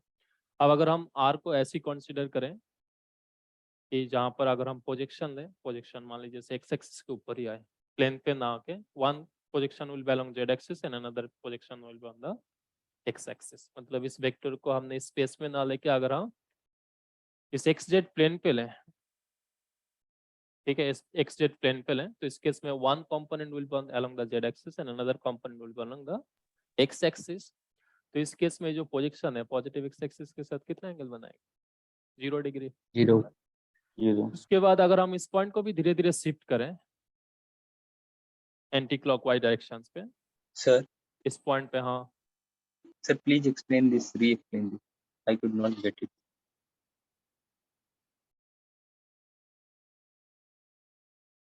सो ये मान लीजिए आपका जेड एक्सिस, ये मान लीजिए आपका एक्स एक्सिस। सो इससे पहले हमने जो प्लेन जो वेक्टर लिया था एक्चुअली एक 3D स्पेस में लिया था। आप मान लीजिए अगर हम ये जो वेक्टर है, ये जो पॉइंट है बाय इस आर वेक्टर है, इस आर वेक्टर अगर हम एक्स जेड प्लेन के ऊपर कंसीडर करें तो इस केस में सेंटर से डिस्टेंस होगा आपका आर, ये एंगल होगा आपका theta, and then if we take projection on this r vector on the x y plane, तो इस दूसरे प्रोजेक्शन यहाँ पे किसी एक्स वाई प्लेन पे आएंगे और एक्स एक्सिस बराबर आना चाहिए।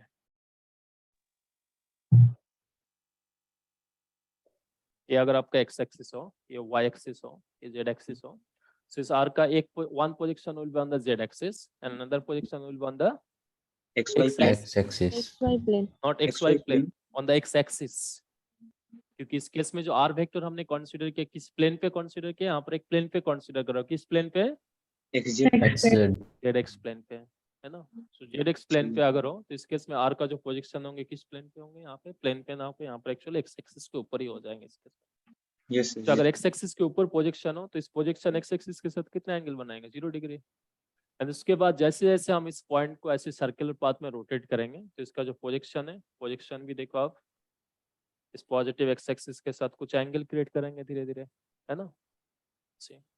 तो एक टाइम पे हम जब यहाँ पर कंसीडर करेंगे तब प्रोजेक्शन ऐसे बनेंगे, तो ये पॉजिटिव एक्स एक्सिस के साथ इतना एंगल बनाएंगे, ठीक है। yes, sir. सो इस केस में देखो जैसे जैसे हम फाई का वैल्यू इंक्रीज करेंगे यहाँ पे, सो फर्स्ट ये पॉइंट जो है on the x z plane पे होंगे and then it will be shifted along this circle. इस सर्कल के ऊपर डिफरेंट डिफरेंट पॉइंट पर शिफ्ट होंगे। तो बेसिकली सर्कल के ऊपर अगर हम किसी भी पॉइंट पे एंटी क्लॉकवाइज डायरेक्शन पे टेंजेंट ड्रॉ करें तो इस टेंजेंट का वैल्यू क्या देंगे, फाई कैप का डायरेक्शन, ठीक है, फाई कैप का डायरेक्शन। तो अगर हम पर्टिकुलर इस पॉइंट पे देखें, इस सर्कल एक ऐसी सर्कल है, तो इस सर्कल के इस पॉइंट पे अगर हम एक टेंजेंट ड्रॉ करें एंटी क्लॉकवाइज डायरेक्शन पे, तो किस डायरेक्शन में होना चाहिए टेंजेंट का डायरेक्शन, सर इनवर्स होगा दूर से इनटू द फेस हो जाएंगे ना। बाहर की सर्कल तरफ। ऐसे बना हुआ है, ऐसे सर्कल बना हुआ है। तो अगर हम यहाँ पर टेंजेंट ड्रॉ करें ऐसे होंगे, बट यहाँ पर टेंजेंट ड्रॉ करें तो यहाँ पे इनटू द फेस होगा। सो इस पॉइंट पे अगर हम देखें एग्जैक्टली फाई कैप का वैल्यू, तो फाई कैप यहाँ पर क्या होगा, इनटू द पेज, ठीक है, phi cap will be into the page. So देखो आर कैप थीटा कैप वो स्पेस में इस प्लेन पे है, सेम प्लेन पे ही है, लेकिन फाई कैप जो है इनके साथ परपेंडिकुलर है। So phi cap will be perpendicular to both r cap and theta cap. So r cap theta cap के साथ परपेंडिकुलर था and phi cap is perpendicular to both r cap theta cap. So basically क्या होंगे, are cap theta cap phi cap all will be mutually perpendicular with each other. And also जो आपको course बताया गया था कि thumb rule, उस thumb rule भी आप यहाँ पे चेक कर सकते हो। देखो आपको थंब रूल पे फर्स्ट क्या लिखा गया था कि आर के साथ अगर आप थीटा का क्रॉस प्रोडक्ट लेंगे तो आपको फाई कैप मिलेंगे। सो यहाँ पे आर इस बराबर है, थीटा इस बराबर है, तो आर के साथ फाई बराबर है, ऐसे आप क्रॉस प्रोडक्ट लेके देखिए थंब किस बराबर जाएंगे यहाँ पे, इनटू द पेज, मतलब फाई कैप का डायरेक्शन में देंगे आपको। सिमिलरली अगर आप फाई कैप के साथ आप थीटा के साथ फाई कैप पे क्रॉस प्रोडक्ट लेना है, सो ये आपका theta cap phi cap into the page है, तो ऐसे करके देखिए थंब आप किस बराबर जाएंगे, आर कैप बराबर। सो अल्टरनेटिव आप फाई के साथ आर कैप का भी क्रॉस प्रोडक्ट लेके देखो, उस केस में थंब जो है वो थीटा कैप बराबर है, ठीक है। So r cap theta cap phi cap they also satisfy the right hand thumb rule. And last one is कि अगर हम इस थीटा कैप फाई कैप का वैल्यू इस पॉइंट पे डिफाइन किया, तो अगर आपको किसी आर्बिटरी पॉइंट पे पूछा जाए कि इसे इस पॉइंट पे बताइए कि थीटा कैप और फाई कैप का वैल्यू किस बराबर होना चाहिए, theta cap phi cap r cap, positive x axis के ऊपर अगर हम कोई भी एक पॉइंट कंसीडर करें यहाँ पे, sir theta cap 0, sir phi cap 0 हो जाएगा। सो यहाँ पे theta cap phi cap r cap किस बराबर होना चाहिए,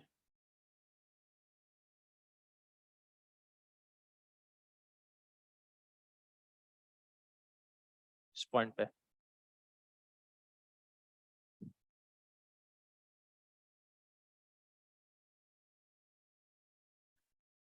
are cap theta cap phi cap,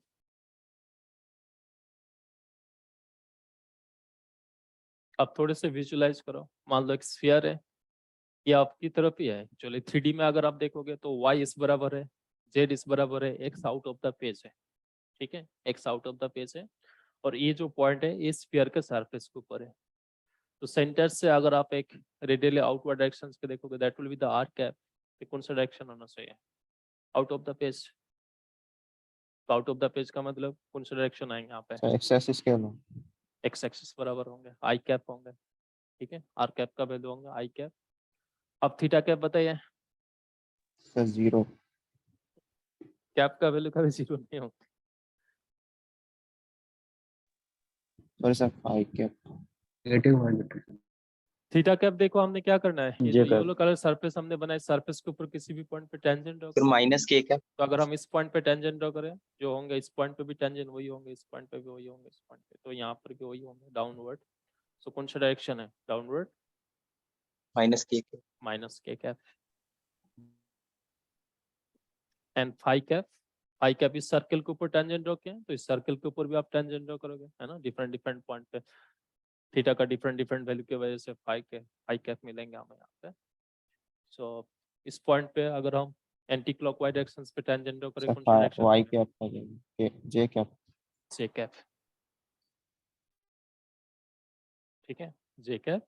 सो इस फिगर से आपको किसी भी पॉइंट का, है ना, जो आपको यहाँ पे ये सिखाया गया कि आपको आर कैप रेडियल आउटर लेना है हमेशा। थीटा कैप क्या? इस सरफेस के ऊपर 3D में जो ऐसे एक फुटबॉल इमेजिन करिए आप, डायरेक्शंस पे मान लीजिए जैसे जेड एक्सिस है, तो इस सरफेस के ऊपर किसी भी पॉइंट पे पॉजिटिव जेड से नेगेटिव जेड बराबर जो टेंजेंट ड्रॉ करोगे, उस टेंजेंट का डायरेक्शन क्या होगा? उस पॉइंट पे थीटा कैप का डायरेक्शन देंगे। And then out of the page अगर आप एक्स एक्सिस मानोगे, तो एक्स से वाई डायरेक्शन पे किसी भी पॉइंट पे अगर आप टेंजेंट ड्रॉ करोगे इस डायरेक्शन पे किसी भी एक सर्कल के ऊपर, वो आपको क्या देंगे? फाई कैप देंगे। तो वहां से आप इस are cap, theta cap, phi cap किसी भी पॉइंट पे देख सकते हो कि किस डायरेक्शन पे होंगे। एंड यहाँ पर एक भी दो पॉइंट आपको नहीं मिलेंगे जहाँ पर आर कैप और थीटा कैप क्या हो? सेम डायरेक्शन पे हो। हमेशा क्या होंगे? हर पॉइंट पे चेंज होते रहेंगे। तो इसीलिए इसे क्या बोला जाता है? इस are cap, theta cap, phi cap they're actually variable unit vector. They also satisfy right hand thumb rule and they are mutually perpendicular with each other. So once हमें इस यूनिट वेक्टर पता है एंड साथ में इस unit vector का directions भी पता है, सो नेक्स्ट हमें क्या देखना है यहाँ पे? इस यूनिट वेक्टर के साथ जो एसोसिएटेड आप, सॉरी, इस वेरिएबल के साथ जो एसोसिएटेड आप एलिमेंटरी लेंथ है, उस एलिमेंटरी लेंथ हमें अब देखना है।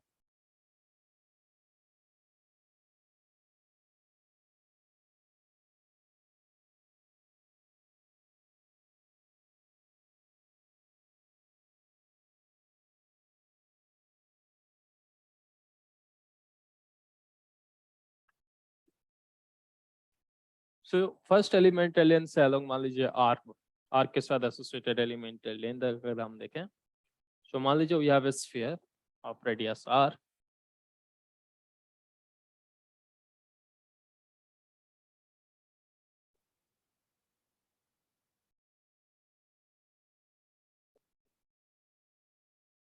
ऐसे, एंड स्फीयर का जो रेडियस है, ये रेडियस मान लीजिए से आर है। Now if we draw another sphere, sphere का रेडियस मान लीजिए से आर प्लस डी आर हो, एंड मान लीजिए बोथ स्फीयर आर कोसेंट्रिक, दोनों का सेंटर इसी ओरिजिन पे ही है। सो नेक्स्ट स्फीयर अगर हम ड्रॉ करें जिसका रेडियस जो है आर प्लस डी आर हो, सो यहाँ पे पूरे यूनिवर्स को अगर हम spherical polar coordinate according represent करने चाहे, तो आर का लिमिट 0 से लेके इनफाइनाइट तक होगा। सो आर का वैल्यू हम 0 से लेके इनफाइनाइट तक इंक्रीज कर सकता हूँ। तो इसमें 0 एंड इन्फिनिटी के बीच में जो, अगर हम आर को डिवाइड करें बहुत सारे छोटे छोटे पार्ट में, तो सबसे जो स्मॉलेस्ट पॉसिबल लेंथ होगा that will be said d r. So इस केस में अगर हम अनदर स्फीयर ड्रॉ करें जिस स्फीयर का रेडियस क्या है? आर प्लस डी आर हो, कोसेंट्रिक विद दिस स्फीयर, तो स्फीयर कुछ ऐसे बनेंगे तब।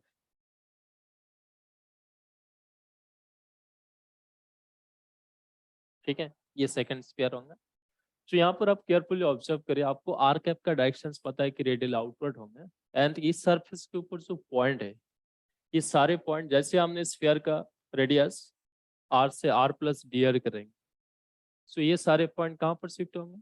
व्हाइट सरफेस के ऊपर शिफ्ट होंगे, है ना। ये पॉइंट यहाँ से यहाँ पर आ गया होंगे, ये पॉइंट यहाँ से यहाँ पर आ जाएंगे, ये यहाँ से यहाँ, ये यहाँ से यहाँ, ये यहाँ से यहाँ से यहाँ। सो अगर इस सरफेस के ऊपर हम कोई भी पॉइंट कंसीडर करें, येलो लाइन के ऊपर, येलो सरफेस के ऊपर एंड व्हाइट सरफेस के ऊपर एसोसिएटेड पॉइंट अगर हम देखें, तो ये जो पॉइंट का डिस्प्लेसमेंट होंगे, तो अगर स्फीयर का रेडियस हो r, स्फीयर का रेडियस अगर से r प्लस dr हो, तो डिस्प्लेसमेंट कितना होंगे इस पॉइंट का? dr dr। किस डायरेक्शन पे होंगे? r cap r cap. So ये जो एलिमेंटरी लेंथ वेक्टर है इच पॉइंट पे जो जनरेट हुए, इस लेंथ को हम क्या बोलेंगे? It's elementary length vector along r। सो इसे इन जनरल dlr से रिप्रेजेंट करा जाता है, तो dlr क्या लिखोगे? dr r कैप, ठीक है, dr r कैप। सेकेंड क्या है? बीच वेरिएबल के साथ हमें देखते हैं, second is theta, but theta is angular coordinate system, है ना, एंगुलर कोऑर्डिनेट। तो इस केस में अगर हमें लेंथ लेना हो, तो यहाँ पे सम एक लेंथ भी मल्टीपल होंगे, then only it will be dimensions of some length, है ना। सो अगर हम यहाँ पर भी देखें, तो इसके लिए भी और एक स्फीयर बना लीजिए यहाँ पे।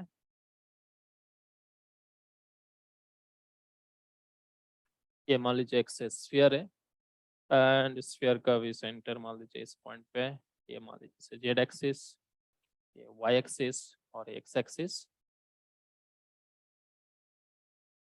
एंड देन इस सरफेस के ऊपर एक पॉइंट कंसीडर करें जो पॉजिटिव जेड एक्सिस के साथ मान लीजिए से थीटा एंगल बना है, ठीक है, पॉजिटिव एक्स एक्सिस के साथ थीटा एंगल बना है। तो ये अब इस थीटा का लिमिट यहाँ पर क्या होंगे?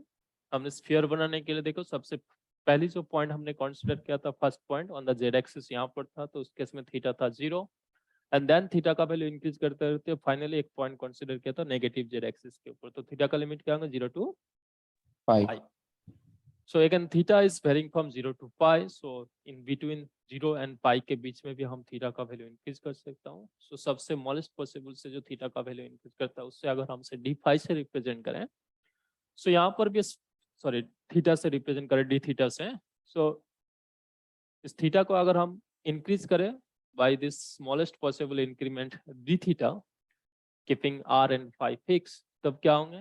ये जो पॉइंट है, ये पॉइंट यहाँ से यहाँ पर शिफ्ट होंगे। सो सेम टाइम्स इस ये जो येलो लाइन है, इस येलो लाइन के ऊपर जितने पॉइंट है, वो सारे पॉइंट अब इस व्हाइट लाइन के ऊपर शिफ्ट हो जाए, ठीक है। एंड अगर हम इस येलो लाइन के ऊपर डिफरेंट पॉइंट कंसीडर करें at a different distance, centre से डिफरेंट डिस्टेंस पे डिफरेंट होंगे, है ना, इस पॉइंट से ये डिस्टेंस है, इस पॉइंट से ये डिस्टेंस है। सो जिसकी वजह से अगर हम इनके शिफ्ट देखें कि इस येलो लाइन से जेड लाइन व्हाइट लाइन पे जो शिफ्ट होंगे, इस बराबर जो लेंथ क्रिएट होंगे, that will also be different. So अगर आप सेंटर से r डिस्टेंस दूरी पे एक पॉइंट कंसीडर करोगे, तो ये पॉइंट यहाँ से यहाँ पर शिफ्ट होंगे, तो ये जो लेंथ जनरेट हुए थीटा बराबर इस लेंथ का वैल्यू आप क्या लिखेंगे? एंगल है डी थीटा, सेंटर से डिस्टेंस से r, तो क्या होना चाहिए? r D theta. अब देखिए इस पॉइंट पे थीटा कैप का डायरेक्शन कुछ ऐसे होंगे, बताया गया था आप लोगों को अभी, है ना। तो ये जो एलिमेंटरी लेंथ जनरेट होंगे, ये किस बराबर जनरेट होंगे? Along theta cap. इसीलिए इस एलिमेंटरी लेंथ को हम क्या लिखेंगे? It's elementary length along theta cap. ये हम लिखेंगे डीएल थीटा से, so dl theta is equals to r d theta theta cap, ठीक है, are d theta theta cap. Finally और एक वेरिएबल था फाई, तो फाई के साथ भी हमें एसोसिएटेड एलिमेंटरी लेंथ देखना है।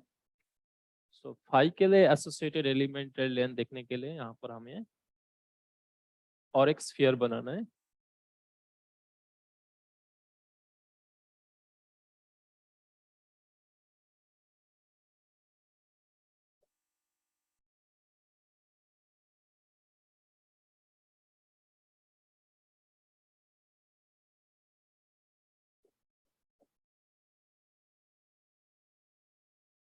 X Y Z and then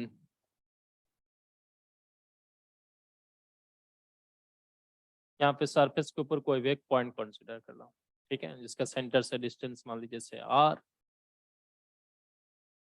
centre से डिस्टेंस अगर r हो एंड इस r पॉजिटिव एक्स एक्सिस के साथ जो एंगल बना है वो एंगल मान लीजिए से थीटा, एंड देन इस आर का अगर हम प्रोजेक्शन लें, इस प्रोजेक्शन पॉजिटिव एक्स एक्सिस के साथ जो एंगल बना है, ये एंगल अगर से फाई हो, ठीक है, फाई हो।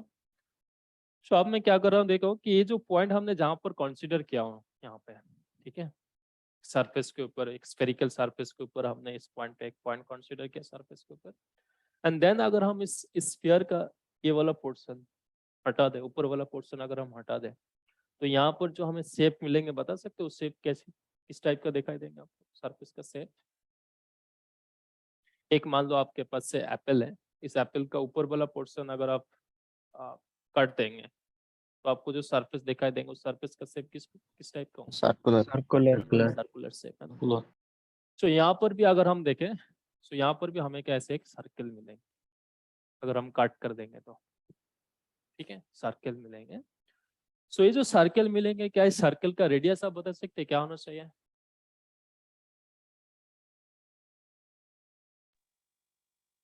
इस सर्कल का रेडियस क्या होंगे? देखो ये जो प्रोजेक्शन है, इस प्रोजेक्शन के साथ ये आर वेक्टर का जो हमने प्रोजेक्शन है R x y sin plane theta। पे, उसके साथ इक्वल होना चाहिए।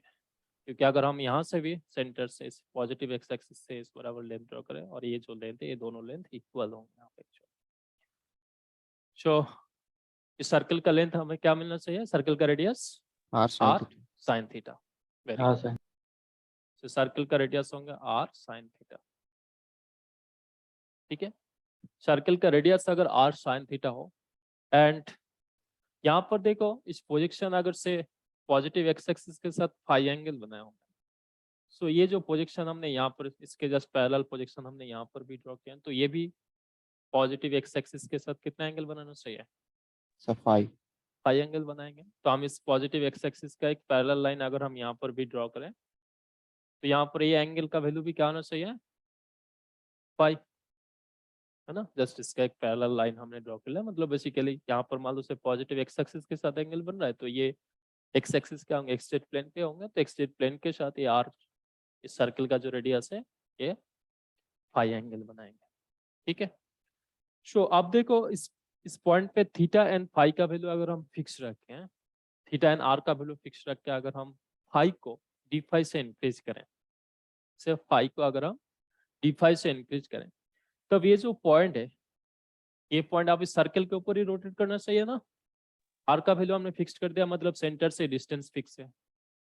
थीटा का वैल्यू हमने फिक्स कर दिया, मतलब आर हमेशा जेड एक्सिस के साथ थीटा एंगल ही बनाएंगे। और उसके बाद अगर हम इस फाई को चेंज करें यहाँ पे, तो ये पॉइंट कहाँ पर रोटेट करेंगे? Will be on the on this circle, है ना, इसी सरफेस के ऊपर ही होंगे। सो इस सर्कल का अगर ऊपर हो, तो हम यहाँ पे फाई का वैल्यू अगर हम डी फाई से इंक्रीज करें, इस ये एंगल था आपका फाई, इस फाई का वैल्यू जब हम डी फाई से इंक्रीज करेंगे, तब देखो ये जो पॉइंट है, ये पॉइंट आप यहाँ से यहाँ पर शिफ्ट हो जाएंगे, ठीक है। ये पॉइंट यहाँ से यहाँ पर शिफ्ट हो जाएंगे। इससे अगर यहाँ पे आपको दिखाई नहीं दे रहे होंगे, तो मैं ये जो सर्कल है, इस सर्कल को अगर मान लो से Z axis out of the phase हो, तो आपको कुछ इस तरीके से सर्कल दिखाई देंगे। ऐसे एक सर्कुलर सरफेस दिखाई देंगे। जिस सर्कुलर सरफेस का ये मान लीजिए आपका एक्स एक्सिस के साथ ये मान लीजिए रेडियस है आर साइन थीटा। अब अपने ये एंगल डिफाइन किया यहाँ पर फाई, तो अब इस फाई को अगर हम डी फाई से इंक्रीज करें, तो ये पॉइंट यहाँ से यहाँ पर शिफ्ट हो जाएंगे। तो अब आपको ये बताना है कि ये लेंथ, दैट इज यहाँ से ये जो लेंथ है, ये लेंथ, इस लेंथ का वैल्यू क्या होना चाहिए? R sin theta d phi। R sine theta d phi, है ना, इस सर्कल का radius into this angle d phi. So r sine theta d phi. अब देखो जैसे हमने फाई का वैल्यू, थीटा और आर का वैल्यू फिक्स रख के फाई का वैल्यू हमने चेंज करा, तो यहाँ पे फाई जो है किस डायरेक्शन पे जाएगा? ये पॉइंट फाई के बराबर ही रोटेट करेंगे, है ना। तो इसीलिए जो एलिमेंटरी लेंथ जनरेट होंगे, it will be along phi cap. तो इससे हम क्या लिखेंगे?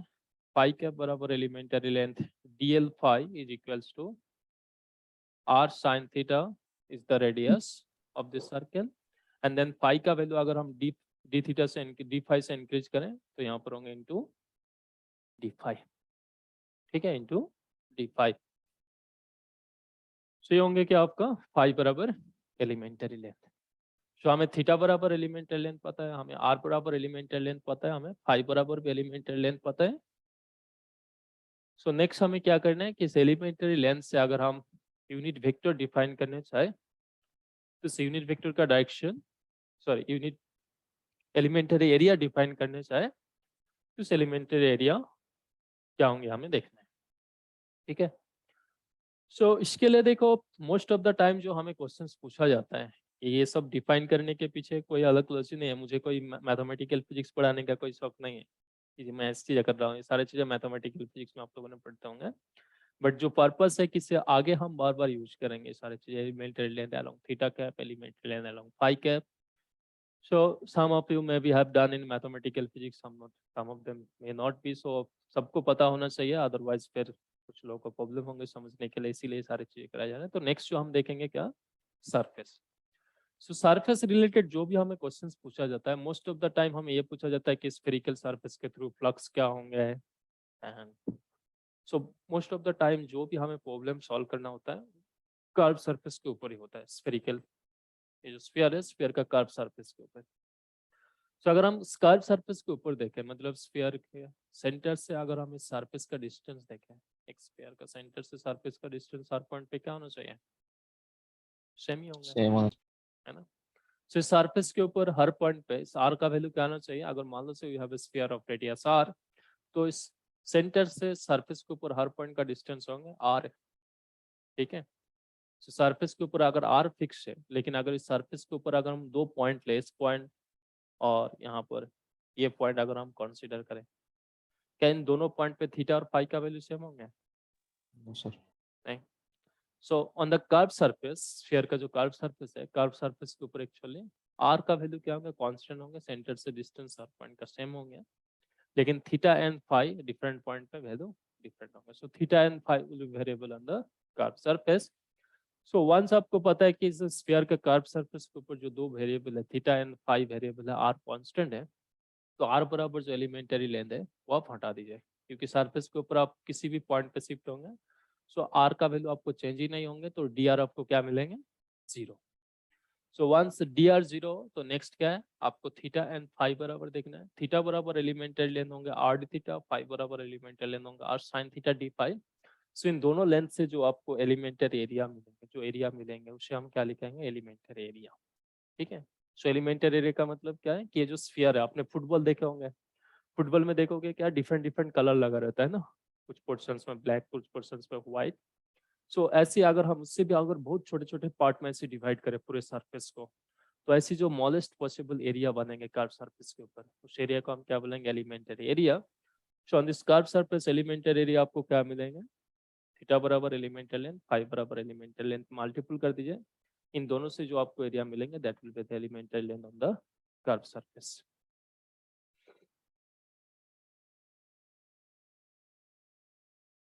सर हाँ, सर पिछले वाले में थोड़ा फाई कैप का डायरेक्शन में थोड़ा डाउट आ रहा है।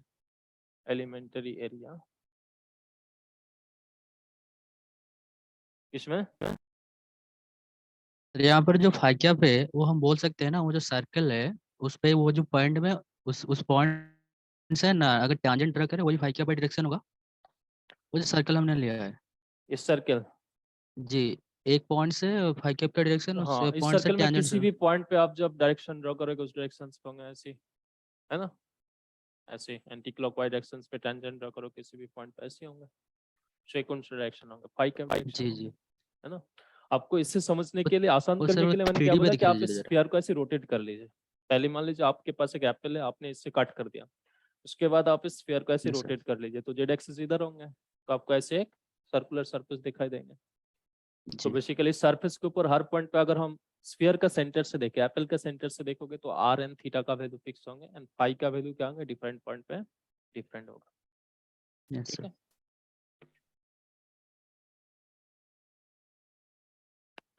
So next elementary area. So elementary area के लिए कि यहाँ पर और एक ऐसे स्फीयर बना लीजिए आप,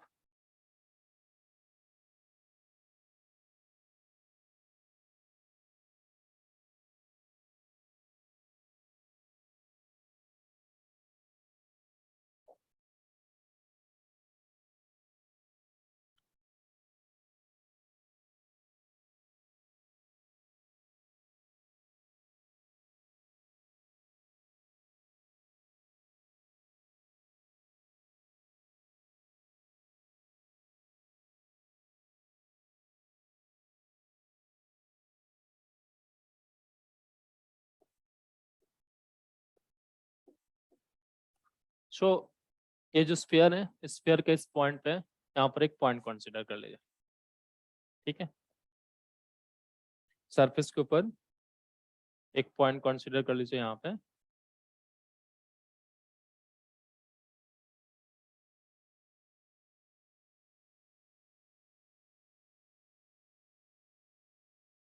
अब ये जो पॉइंट है, इस पॉइंट का कोऑर्डिनेट मान लो से r थीटा फाई, ठीक है, r थीटा फाई। और ये पॉइंट हमने जस्ट स्फीयर का सरफेस के ऊपर ले रहा हूँ, तो सेंटर स्फीयर का रेडियस अगर से r हो तो सेंटर से डिस्टेंस क्या लिखोगे, कैपिटल R, R ठीक है, कैपिटल R। एंड देन ये एंगल होगा आपका थीटा। एंड अगर हम यहाँ पे ये जो सर्कल है, सर्कल का जो रेडियस है पॉजिटिव जेड एक्सिस के साथ जो एंगल बनाएंगे वो एंगल होगा फाई। सो इस पॉइंट का कोऑर्डिनेट अगर हम लिखे तो क्या लिखेंगे, r थीटा एंड फाई, ठीक है, r थीटा एंड फाई। अब देखो सरफेस के ऊपर r तो फिक्स रहेंगे, तो r फिक्स कर दो। एंड थीटा का वैल्यू भी अगर हम फिक्स कर दें, या थीटा का वैल्यू भी अगर हम फिक्स करें, एंड देन फाई को अगर हम डी फाई से इंक्रीज करें, ठीक है, फाई से अगर हम डी फाई से इंक्रीज करें, तो ये जो पॉइंट हमने कंसीडर किया, ये पॉइंट आइदर इस येलो लाइन बराबर शिफ्ट हो सकता है, बा इस फाई बराबर शिफ्ट हो सकता है ना, इस सर्कल बराबर शिफ्ट हो सकता है। सो अगर हम यहाँ पे थीटा एंड आर का वैल्यू फिक्स रख के फाई को डी फाई से इंक्रीज करें, तो आप बताइए ये पॉइंट किस लाइन बराबर शिफ्ट होंगे, green line, किस बराबर शिफ्ट होना चाहिए, येलो लाइन और green line, green, green line, green है ना। हम थीटा का वैल्यू और आर का वैल्यू फिक्स रखा, फाई का वैल्यू डी फाई से इंक्रीज किया, फाई का वैल्यू अगर हम डी फाई से इंक्रीज करें तो ये पॉइंट यहाँ से फाई डायरेक्शन पे शिफ्ट होना चाहिए, तो यहाँ से इस बराबर शिफ्ट होंगे। सो इस फाई का वैल्यू, थीटा का वैल्यू अगर हम फाई का वैल्यू अगर हम डी फाई से इंक्रीज किए तो उसके वजह से फाई बराबर जो एलिमेंटरी लेंथ जनरेट होंगे, इस लेंथ को वैल्यू हम क्या लिखेंगे यहाँ पे, R sin theta d5, इस लेंथ का वैल्यू हम लिखेंगे r sin theta d phi, ठीक है, r sin theta d phi.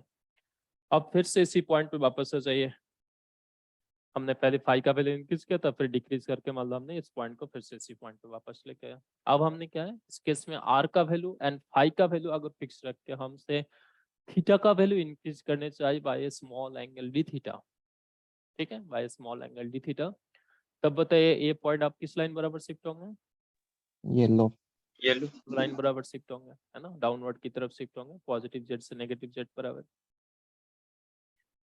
इस केस में मान लीजिए ये जो पॉइंट है, ये पॉइंट यहाँ से यहाँ पर शिफ्ट हो गया, तो ये जो लेंथ क्रिएट होंगे, इस लेंथ का वैल्यू क्या लिखोगे आप, थीटा बराबर elementary length R d theta, are d theta, ठीक है, आर डी थीटा। ये एंगल अगर से आपका डी थीटा हो तो ये डिस्टेंस क्या होगा, आर डी थीटा। अब क्या कर रहा हूँ मैं, इस पॉइंट से ये जो व्हाइट लाइन जो इसका लेंथ था R sine theta d phi phi के बराबर था, इसके एक पैरेलल लाइन और एक ड्रॉ करो यहाँ पे कर्व सरफेस के ऊपर। एंड इस पॉइंट से ये जो आपने आर डी थीटा लेंथ बना है, इस लेंथ बराबर भी और एक पैरेलल लाइन ड्रॉ करो।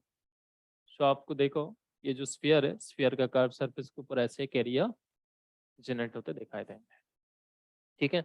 इसका वन साइड का लेंथ है R sine theta d phi and second side का लेंथ होंगे आर डी थीटा, ठीक है, आर डी थीटा। अच्छा, स्फीयर का रेडियस है आर और एक कर्व सरफेस के ऊपर है, तो एक से कैपिटल आर लिख लो, capital r sine theta d phi. So ये जो आपका एलिमेंटरी एरिया है, तो इस एरिया क्या होना चाहिए, one side is r sine theta d phi and the side is r d theta, इसका एरिया क्या होना चाहिए, R square sin theta d5, very good. So ds इन दोनों साइड का प्रोडक्ट लिखना हमें, तो ये होंगे r square sine theta d theta d phi, ठीक है।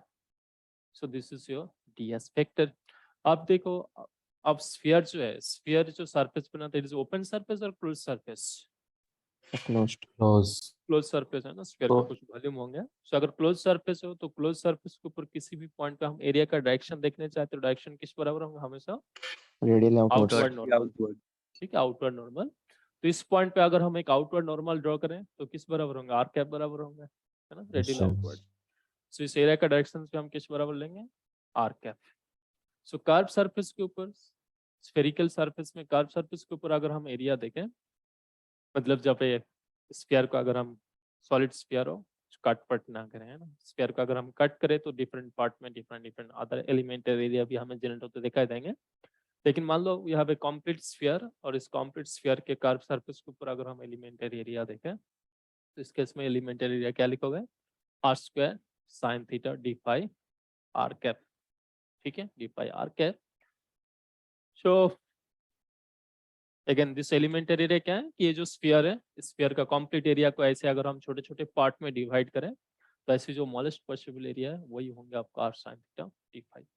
अगर ऐसे सारे एरिया छोटे छोटे एरिया आप ऐड करते जाओगे तो आपको कंप्लीट एरिया मिलना चाहिए, है ना।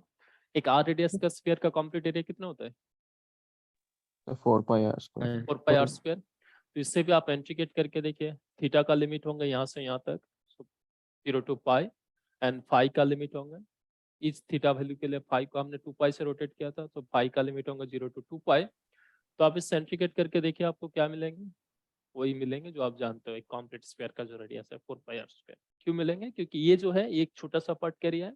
ऐसे इंटीग्रेशन करने का मतलब ऐसे बहुत सारे छोटे छोटे पार्ट को हम ऐड करेंगे, तो सब पूरे पार्ट ऐड करोगे तो फाइनली आपको क्या मिलेंगे, कॉम्प्लीट स्फीयर मिलेंगे, ठीक है। So this is the concept of elementary area and इस केस में कर्व सरफेस के एरिया क्या मिलेगा आपको, R square sine theta d phi, directions होंगे आर कैप, बराबर।